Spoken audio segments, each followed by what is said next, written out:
Hello, and welcome to this Micklix video where I'm going to show you how to kill the boss called Beastman of Farum Azula in Groveside Cave in Elden Ring. As you may know, bosses in Elden Ring are divided into 3 tiers. From lowest to highest, field bosses, greater enemy bosses and finally demigods and legends. The Beastman of Farum Azula in Groveside Cave is in the lowest tier, field bosses, and is the end boss of the small Groveside Cave dungeon. You can apparently also find another version of this boss in the Dragon Barrow Cave later in the game. I'll get back to that in another video when I get to him. As most of the lesser bosses in Elden Ring, he is an optional boss, but you will encounter him very early in the game and he can be useful for some practice in boss fights.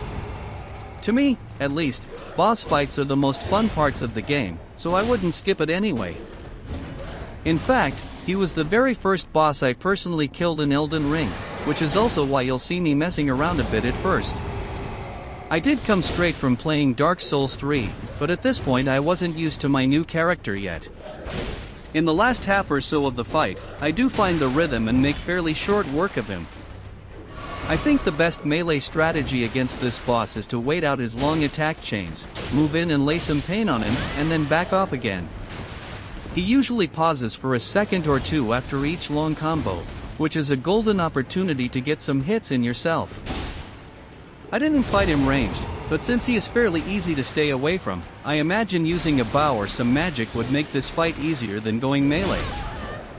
I play as a melee/bow user, and although I actually prefer ranged combat when feasible, the 20 runes per arrow was a bit too steep for me at this point.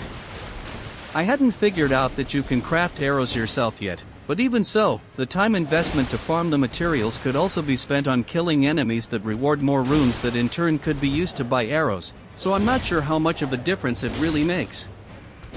All in all, a fairly easy boss, but if it's your first in the game, it may provide a reasonable challenge, just as it should. Okay, this is the end of this Beastman of Farum Azula video. Thanks for watching.